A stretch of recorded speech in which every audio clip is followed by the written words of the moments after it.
Welcome back. Little review today on adding and subtracting fractions with like denominators. So I want to just talk about the vocabulary, like denominators. It's very important you recognize this term. We talked about it in class. A denominator is the bottom number on a fraction. And to say that they are like denominators, it's like saying they are alike. So I'll just add a little A in there. Alike.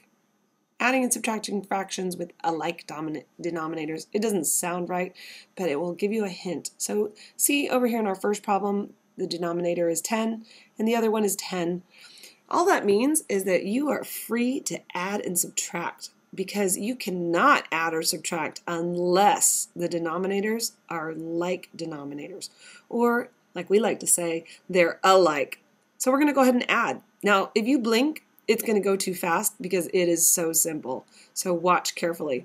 First thing I do is bring down the denominator. You do not add the denominators, so don't forget that. You bring them straight down. And then I just have to add the numerators. So I would add 3 plus 5 is 8. So simple. That was it. Oh, but is the problem over? Absolutely not. You always have to look at a fraction answer and see, is it reduced to lowest terms?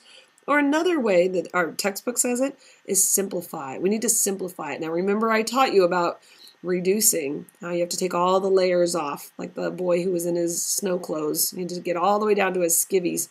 So let's think. If I'm reducing, I'm going to divide. What number can I divide into 8 and 10? Evenly. It goes in evenly. We learned this when we did GCF, greatest common factor. It's another way of saying it, but I'm going to say it in the easy terms. What number goes into both 8 and 10?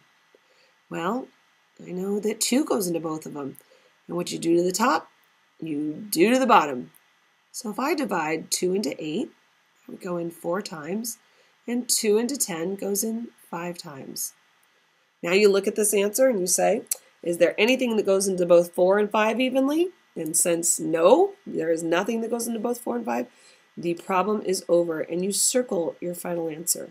It's important that I am able to see what is your final answer. If you leave 8/10, I'm going to mark it wrong. Don't forget to reduce. This part is so important. This was so easy to add, and this is where students always get messed up. Well, let's try it again. And I'm also going to point out another place where students get messed up. Yep. You see it right there. It's the subtraction sign. Over here I didn't point it out. It was the addition sign.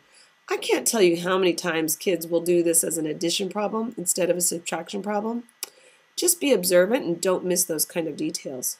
So we're going to do this the same way with subtraction. You just bring down the denominator, and then I just subtract the numerators. 3 take away 1 is 2. All right, is the problem over? Absolutely not. You have got to reduce this problem. Now, I trained you pretty well. You should be able to see that 2/4, 2 is half of 4. You should see automatically that this is the same as 1/2. We worked on that for a long time. Anytime the numerator is half the size of the denominator, it is equal to 1/2. Now, if you were going to do this mathematically, you could say what number goes into both? Well, 2 goes into both. What you do to the top, you do to the bottom. And is that problem still correct? Yeah. 2 divided by 2 is 1, and 4 divided by 2 is 2. Final answer. Ready to move on? If there are 3 fractions, same thing. Just bring down the denominator and add all 3 numerators. 1, 2, 3. Oh, but look at this answer. 3 over 3. I know what you're saying right now. It equals 1, Mrs. Highfield. You are correct. Because you have, out of the 3 pieces that pizza was cut into, you have all 3 pieces there. That means you have 1 whole pizza. You don't have to reduce that. Don't forget, numerator, denominator, same number, always equal to 1 whole. Well, then we came across this problem. And it looks all algebraic and complicated, but don't fret. This is really an order of operations problem. And if we remember our order of operations rules, it was please excuse my dear Aunt Sally. Please. Please excuse her. P stands for parentheses. So that means we have to do the problem in the parentheses first before we can do the outside the parentheses. I always think of it as they're inside like this private room and we need to get the business taken care of in there before they can deal with what's outside the room. That's just the narrative me talking. Mathematically, let's try it. Now normally I stack my fractions and I'm going to require that usually. But for this one, I noticed that both denominators are the same and it's a pretty simple addition problem. I'm going to go ahead and just add sideways. It's rare, but I'm going to do it this time. So I bring down the denominator, 9, and I add 1 plus 1 is 2. 2 ninths. Now, the problem is not over because I still need to bring down this portion of the problem. So I'm going to rewrite it. 5 ninths, take away 2 ninths. This is where I'm going to ask, though, that you don't rewrite it this way. I'm going to ask that you take the time and stack them.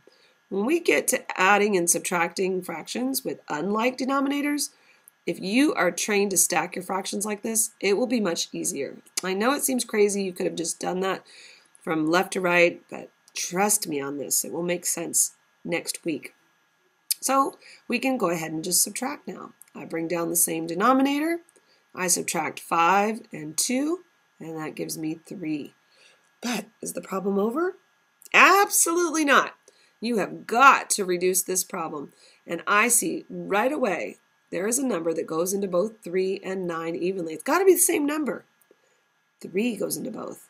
What you do to the top, you do to the bottom. Remember, it's got to be the same number going into the numerator and denominator. 3 goes into 3 once. 3 goes into 9 3 times. This problem, this answer, 1/3, cannot be reduced any further. It becomes your final answer. And folks, that was my final problem for tonight. I hope that made some sense. Rewind, watch it again, and number 1 rule, don't forget to reduce. See you later.